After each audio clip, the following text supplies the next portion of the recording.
myself Mohit Bansal, Biology and Medicine videos, Biosphere Institute. If you like my work, please keep sharing, keep posting and also subscribe to my channel. Thank you so much. तो students last class के अंदर हमने last video lecture के अंदर हमने mitosis के concept को complete किया था। तब मैंने बताया था कि हम साइटोकाइनेसिस का जो प्रोसेस है उसे अगले वीडियो लेक्चर के अंदर शेयर करेंगे। तो यहाँ पे मैं बिगिन कर रहा हूँ, चीज़ें स्टार्ट कर रहा हूँ विद साइटोकाइनेसिस। एक्चुअल में साइटोकाइनेसिस क्या है? जब माइटोसिस होती है तब हमारे पास जो डुप्लीकेटेड क्रोमोसोम होते हैं वो डॉटर न्यूक्लियाई के अंदर डिवाइड हो जाते हैं। एक मेन न्यूक्लियस डॉटर न्यूक्लियस के अंदर डिवाइड कर जाता है 2 डॉटर न्यूक्लियाई के अंदर, जिसे हमने नाम दिया था कैरियोकाइनेसिस। लेकिन सेल सिर्फ कैरियोकाइनेसिस तक लिमिटेड नहीं होती है, हमारे पास एक सेपरेट प्रोसेस चलता है जिसके दौरान साइटोप्लाज्म भी हमारे पास डिवाइड होता है and that process is known as cytokinesis. Okay, cytokinesis की शुरुआत कहां से होती है? मिड या लेट एनाफेज से हमारे पास इसकी स्टार्ट हो जाती है। मैं पहले भी बता चुका हूं, हमारे पास कोई क्लियर कट इस तरीके की डिफरेंशिएशन नहीं है कि एक पर्टिकुलर स्टेज में पर्टिकुलर इवेंट हो रहा है और उसके एंड होने पे ही दूसरा इवेंट स्टार्ट होगा। तो मिड या लेट एनाफेज के अंदर हमारे पास साइटोकाइनेसिस स्टार्ट हो जाती है। एनिमल्स के अंदर साइटोकाइनेसिस का जो कॉन्सेप्ट है उसे मैं एक्सप्लेन कर देता हूं, जरा देखते जाइएगा जी चीजों को। ये जो पहले मैंने बनाया है इट इज इन एनिमल्स, और याद रखिएगा एनिमल्स के अंदर ये जो साइटोकाइनेसिस का प्रोसेस है ये कंस्ट्रक्शन एंड क्लीवेज फरो से होता है। Okay, construction and cleavage furrow. दूसरी खास चीज, हमारे पास एनिमल्स के अंदर जो डिवीजन होगी साइटोप्लाज्म की वो पेरिफ्री से लेके सेंटर की तरफ होगी। एक हमारे पास डिवीजन ऐसे हो सकती है कि सेंटर से स्टार्ट होकर पेरिफ्री की तरफ हो, लेकिन हमारे पास एनिमल्स के अंदर पेरिफ्री से स्टार्ट होकर साइटोप्लाज्म की डिवीजन सेंटर की तरफ जाती है। कैसे जाती है मैं आपको जरा चेकआउट करवा देता हूं। ये मेरी एक सेल थी जिसमें 2 डॉटर न्यूक्लियाई बन चुके हैं, मतलब इसमें कैरियोकाइनेसिस कंप्लीट हो चुका है। यहां पे मैंने मायोसिन्स के कुछ अमाउंट एक्टिन्स का भी होता है, लेकिन यहां पे मैं प्रिसाइजली मेंशन करूंगा किस चीज को, मायोसिन।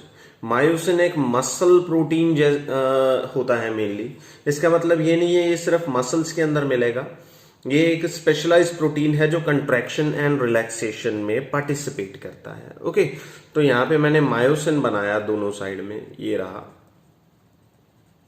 क्लियर। उसके बाद में सेंटर में एक खास स्ट्रक्चर बनती है जिसका नाम होता है mid body. The name is mid body.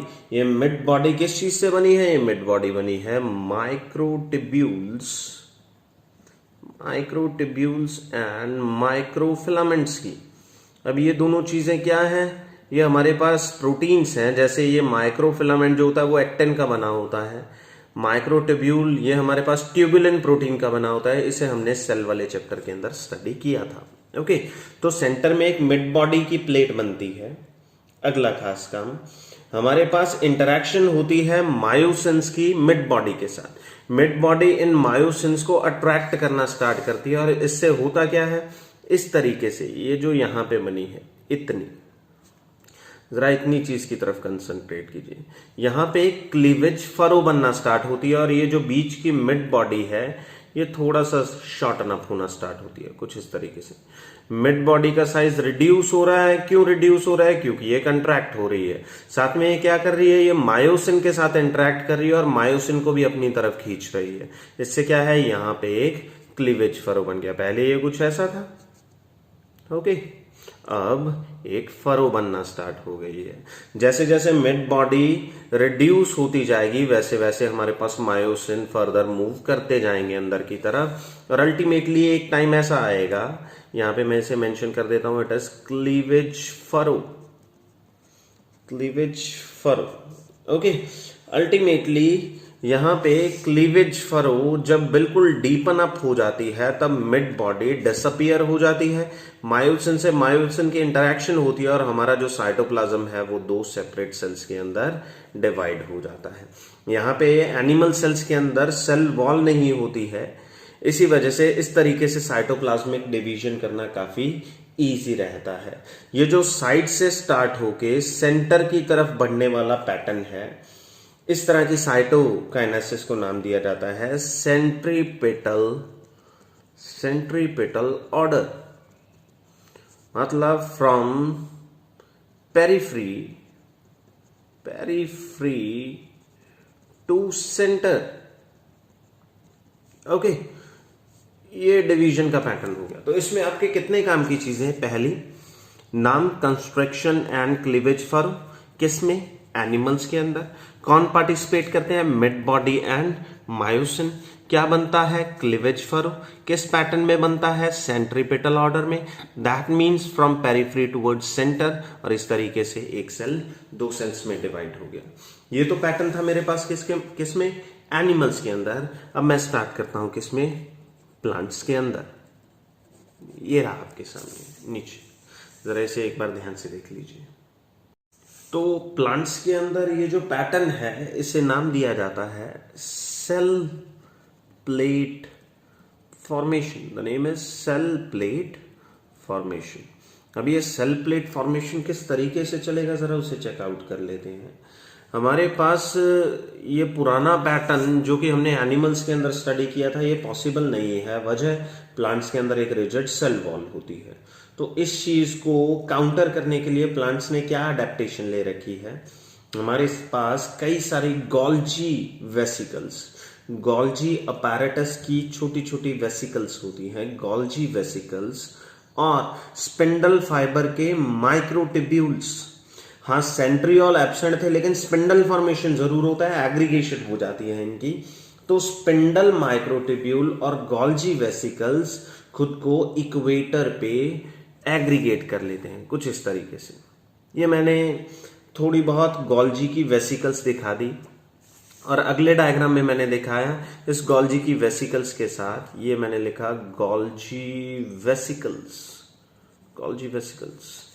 अगला मैंने देखा है इन गोल्जी वेसिकल के साथ क्या आ गए, इनके साथ दूसरी चीज का नाम है स्पिंडल माइक्रोट्यूब्यूल्स, स्पिंडल माइक्रोट्यूब्यूल्स, और ये हैं गोल्जी वेसिकल्स। जरूरी चीज क्या है? इन दोनों के कॉम्बिनेशन को एक खास नाम दिया जाता है, and the structure is known as फ्रैग्मोप्लास्ट।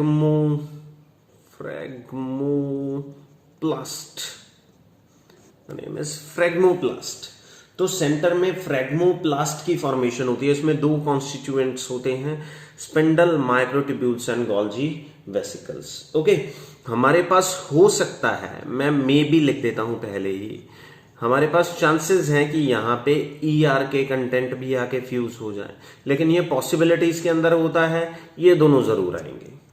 तो गोल्जी वेसिकल्स का यहाँ पे क्या काम रहेगा?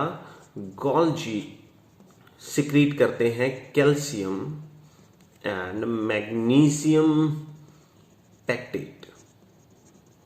कैल्शियम एंड मैग्नीशियम पैक्टेट को सिक्रीट करेंगे, जो कि यहां पे डिपॉजिट हो जाएगा। अल्टीमेटली यहां पे क्या बन गया? यहां पे बन गया cell plate. The name of the structure is cell plate. अब ये सेल प्लेट फर्दर मॉडिफाई हो जाता है किसमें? Middle lamella. अगर आपको याद हो what is middle lamella, plants के अंदर 2 सेल वॉल को जोड़ने के लिए जो सीमेंटिंग मटेरियल होता है उसे नाम दिया जाता है मिडल लैमेला।